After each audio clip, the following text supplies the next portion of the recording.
This is the Chest of Legends, one of the rare chests in Sea of Thieves that's been in the game since launch, but something's been happening to them. It's been slowly changing, yet you haven't noticed because it's been slowly changing for half a decade. And I'll prove it. This is Summit1G, a popular streamer that's known for tucking and stealing rare loot in Sea of Thieves. And this is one of the two Chests of Legends Summit tries to steal in his highest viewed video that you might have seen, called Summit1G Athena Chest Steal Number 2, Double Steal. Within 24 hours, this video reached just over 80,000 views, easily becoming his most popular video because of one simple reason. He's stealing the rarest chest in the game, the Chest of Legends. At least, it was the rarest chest at the time. That video was over 5 years ago. Take another video of his, how I pulled off stealing this Athena steal with 2 noobs, which was released half a year ago, and has the same premise, stealing the Chest of Legends. But it barely pulled in 2,000 views in the first 24 hours. Sure, there could be a number of reasons why the video didn't do well, but when the video covers stealing the Chest of Legends, this drought of views spreads across the board. So the reason isn't because of the streamer, it's because of the Chest of Legends. So how did the rarest chest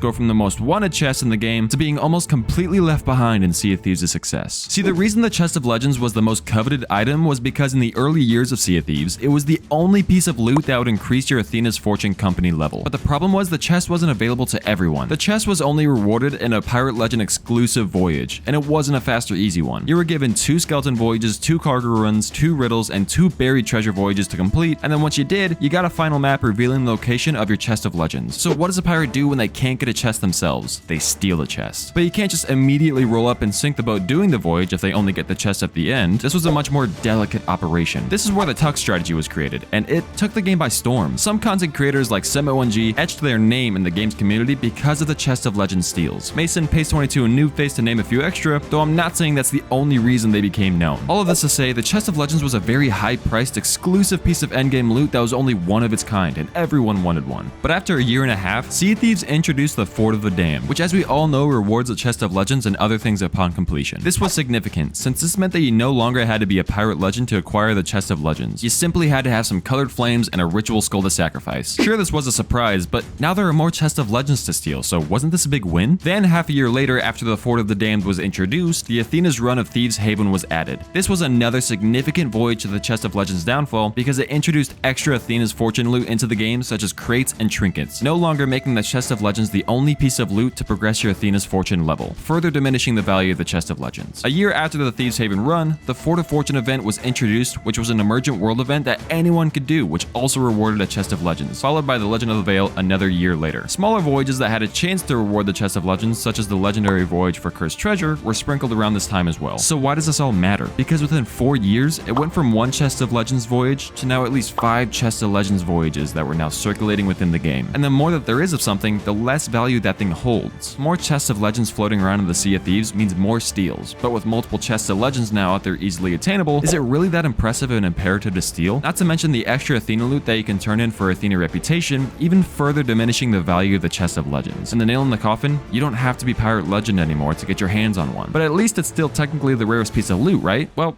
that's no longer the case. That title belongs to the newly added Chest of Fortune. While the Chest of Fortune didn't reward Athena reputation, it did take the mantle of the rarest chest in Sea of Thieves. It can only be acquired by finishing the emergent world event that the Chest of Fortune is at, which is complete RNG. Not only has it become the rarest chest, but it's much pricier than the previous Chest of Legends. The base value of the Chest of Legends only comes in at 8,600 gold, which while I'm sure during its prime was quite a bit, the new Chest of Fortune clocks in at a base value of 20,000 gold. Meaning if you have a grade 5 gold hoarder's flag and sold the Chest of Fortune, you're looking at 50,000 gold, which is a pretty penny to say the least. But all of this doesn't mean that the Chest of Legends nowadays is completely useless, and you shouldn't spend your time nabbing one for yourself. Not only is it still fun to steal from other pirates, that chest will give you loads of Athena reputation that no other piece of Athena loot will size up to. But if I gave you the choice of $10 or $50, if you were sane, you would take the $50. You still know that $10 is worth something, but the latter's worth more. The Chest of Fortune hasn't completely voided the Chest of Legends of all of its value, it's just better. So what do I think should be done about this? Absolutely nothing. This is not a video talking about how rare developers messed up, or that the Chest of Fortune should be removed and that the Chest of Legends should go back down to 1 quest. Because as sure as we live and breathe, there will be change in everything ranging from friend groups to our daily lives to our favorite video games. And just like how we're nostalgic for certain music we listen to, I'm simply a dude who feels that bittersweetness of nostalgia for those old Chest of Legends steals videos. And hey, if you like this video, how about you come follow me on my Twitch, or I might be streaming Sea of Thieves right now. And if you want to learn how Rare almost ruined their own game on launch, then click on this video right here and learn all about it.